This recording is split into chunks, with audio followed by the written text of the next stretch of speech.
بادشاہ نے نا ارادہ کیا کہ میں نے اپنے بچے کو سپہ سالاری بھی سکھائی ہے، گھوڑ سواری بھی سکھائی ہے، نیزہ بازی بھی سکھائی ہے، میں چاہتا ہوں دین بھی سیکھ جائے۔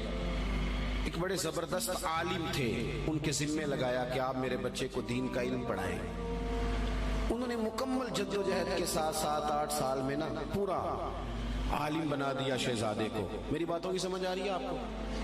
کس کو؟ شہزادے کو۔ کس کو عالم بنایا جی؟ میرا بچہ بھی شہزادہ ہے نا، تو آپ کا بھی شہزادہ ہے۔ تو شہزادہ تو وہ ہونا چاہیے نا جس کو کسی کی محتاجی نہ ہو، اسے کچھ آتا جاتا ہو، لیکن نرا وہ شہزادہ ہی ہو، ویسے اسے کچھ بھی نہ پتا ہو تو زیادہ نہیں چلے گا۔ وہ بادشاہ نے کہا کہ میرے شہزادے کو عالم ہونا چاہیے، عالم کے ذمہ لگایا۔ انہوں نے 5-6-7 سال میں نا خوب جد و جہد کر کے مکمل عالم بنا دیا۔ ہارون رشید نے بھی کہا تھا امام کسائی سے کہ میں چاہتا ہوں آپ میرے بیٹے کو پڑھائیں، لیکن میری گزارش ہے کہ میرے گھر آ کے پڑھائیں۔ تو امام صاحب فرمانے لگے یہ نبی پاک کا علم ہے، سب کا سانجا ہے، جہاں سب کے بیٹے بیٹھیں گے ہارون رشید کا پتر بھی وہی بیٹھے گا، گھر آ کے نہیں پڑھا سکتا۔ ہارون رشید نے اب جواب میں کیا کیا کہ امام صاحب کو نکال دو علاقے سے۔ وہ کہنے لگا حضور میں بھی آزما ہی رہا تھا، میرا بھی دل تھا کہ میں سادے مولوی سے بچہ نہ پڑھواؤں، کسی غیرت مند سے پڑھواؤں۔ اب یہ گھر آیا کرے گا آپ کے، جہاں سارے بچے بیٹھیں گے چٹائی پہ وہیں بیٹھ کے پڑھے گا۔ ہارون رشید ایک دن گزر رہے تھے تو امام کسائی وضو کر رہے تھے اور شہزادہ ہارون رشید کا وضو کرا رہا تھا۔ اس نے لوٹا پکڑا ہوا ہے، امام صاحب کے پیروں پہ پانی ڈال رہا ہے اور امام صاحب وضو کر رہے ہیں۔ ہارون رشید گھوڑے پہ گزر رہے تھے، دور سے دیکھا تو گھوڑا بھگا دیا۔ کچھ شاگرد کہنے لگے حضور ہارون رشید آ رہا ہے، تو آپ فرمانے لگے کیا کروں آ رہا ہے تو آنے دو، پھر کیا ہے، سانو تخت ہزارے دی لوڑ کی ہے، نلکی لگے شہر بمبول دے نال، اسی تے اپنی بال کے سیکنے، سانو کی لگے کسی اور دے نال، آتا ہے تو آنے دو۔ تو آ گیا۔ اب وہ بڑے دبدبے کے ساتھ گھوڑے سے نیچے اترا، لوگوں کا خیال تھا ناراض ہوگا کہ میرے شہزادے سے کام کرا رہے ہیں۔ وہ اسی طرز پہ تیزی کے ساتھ قریب آیا اور حیرت انگیز انداز کے غصے میں۔ اب شاگرد اور عقیدت مند کانپ رہے ہیں کہ استادوں کے بارے میں کوئی بات نہ کر دے، ہم سے برداشت نہیں ہو سکے گا، لیکن اس نے قریب آ کے اپنے بچے کے کمر پہ زور سے مارا۔ کہنے لگا خدا کے بندے یہ تو کیا کر رہا ہے؟ استاد اپنے ہاتھوں سے پیر دھو رہے ہیں، ایک ہاتھ میں لوٹا پکڑ اور دوسرے ہاتھ سے استاد کے پیر دھلوا، تو نے پورا عالم نہیں بننا؟ یہ کیا تو نے طریقہ اختیار کیا ہوا ہے؟ اس طرح کر کے اس استاد صاحب کی خدمت کر۔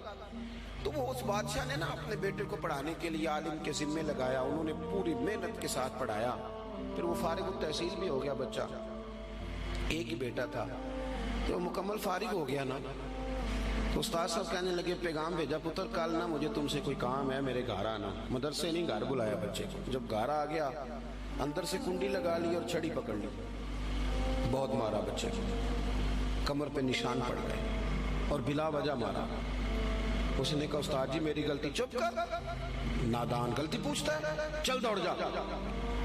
اس نے جا کے اپنی اماں سے شکایت کری کہ استاد جی نے بلا وجہ مارا ہے، میں تو پڑھ چکا ہوں، آپ کو وجہ نہیں تھی مارنے کی، کیوں مارا؟ اماں کہنے لگی تیرے ابا سے بات کرتی ہوں۔ والد صاحب سے کہا تو اس نے کہا چپ کرو، اگر میں اس کا باپ ہوں تو استاد بھی تو باپ ہی ہوتا ہے نا، اور اس عالم کو میں جانتا ہوں وہ نیک آدمی ہے، کوئی حکمت ہوگی اس میں، ایسے تھوڑی مارا ہے۔ وقت گزر گیا، 20 سال 15 سال بیت گئے، بادشاہ کا انتقال ہوا، وہ شہزادہ تخت پہ بیٹھا۔ اس نے پہلا حکم یہ دیا کہ میرے استاد صاحب کو بلاؤ۔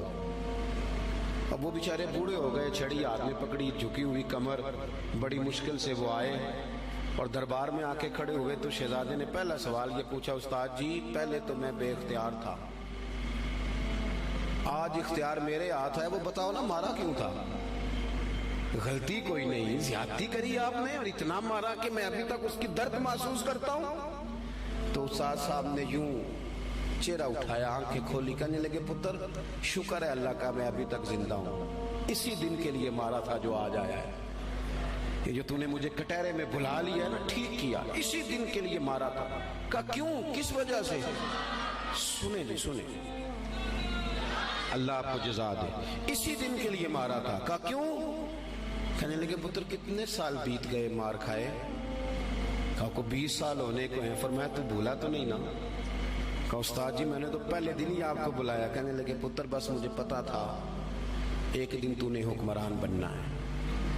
تو بے اختیار تھا نا، میرا کچھ نہیں کر سکا. آج با اختیار ہوا تو بلا لیا نا. پتر تو حکمران بن گیا ہے، کسی غریب پہ ظلم نہ کرنا. اگر تجھے 20 سال نہیں بھولا تو اسے بھی قیامت تک نہیں بھولے گا. اور جب وہ اللہ کی بارگاہ میں با اختیار ہوگا تو تجھے بلوا لے گا. اس لیے مارا تھا کہ یہ جو ناجائز مار ہوتی ہے اس کی درد جاتی نہیں، اس کے نشان روح پہ پڑتے ہیں، دل پر زخم رہ جاتے ہیں. پتر تجھے آج تک نہیں نہ بھولا، اسی دن کے لیے مارا تھا کہ تیری تربیت ہو جائے. اٹھ کے اس نے استاد کے ہاتھ چومے، بٹھایا. کہنے لگا آج سمجھ آئی ہے، آپ نے صرف علم نہیں پڑھایا، آپ نے تو مجھے ہدایت بھی دی ہے. آپ نے تو اللہ کی بارگاہ سے مجھے ہدایت لے کے دی ہے، آپ نے تو میری ہدایت کی جانب رہنمائی کی. اتنا بڑا کام کر دیا. اپنے بچوں پر تھوڑا سا بوجھ ڈالے. اور میرے بھائی اگر ایک چھوٹی سی کھجور، صدقے کی کھجوروں میں سے امام حسین اٹھا کے منہ میں رکھ لے تو محبوب انگلی ڈال کے نکال دیتے ہیں. فرمایا پتر نہیں، ہمارے لیے ٹھیک ہے. ابا کیسے برداشت کرتا ہے کہ بیٹے کے منہ میں لقمہ حرام جائے؟ وہ کیسے برداشت کرتا ہے؟ ایک دوست مجھ سے کہنے لگے کہ گھر کے کونے سے نا رات کو رونے کی آواز آتی ہے، بڑے پیر صاحب آئے، بڑے عامل آئے، پر وہ ٹھیک نہیں ہوتا. میرا ذرا زیادہ قربت تھی، ورنہ ہر آدمی سے تو یوں بات نہیں کی جا سکتی.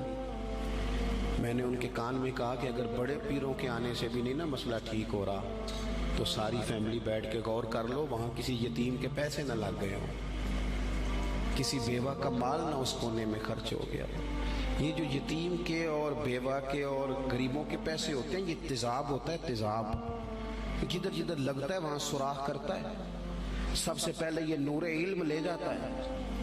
اور میری طرح کے لوگ، یہ علماء جو مساجد کے مدارس کے محتمم ہوتے ہیں، ان کو تو اتنا باریک تولنا پڑتا ہے، اتنا باریک، کون سا پیسہ کہاں لگانا ہے اور کس ترتیب سے لگانا ہے اور کس جدوجہد. یہ تو اتنا مشکل کام ہے کہ میں تو بڑی دیر سے میں نے کہا بھائی مجھے بچاؤ اس کام سے. یہ اتنا مشکل کام ہے کہ انسان الجھ جاتا ہے کہ کس طرح کر کے ان چیزوں کو رکھا جائے. اس طرح جتنے لوگ ذمہ دار ہیں وہ اپنے گھروں کے اندر رزق حلال کے معاملے میں سمجھدار ہو جائیں. کیوں کہ میرے نبی پاک علیہ السلام نے فرمایا جو گوشت حرام سے پلے گا وہ جنت میں نہیں جائے گا. تو مجھے بتاؤ کوئی چاہتا ہے اس کی اولاد دوزخ میں جلے؟ پسند کرتا ہے؟ تو پھر ان کو رزق حلال کھلاؤ.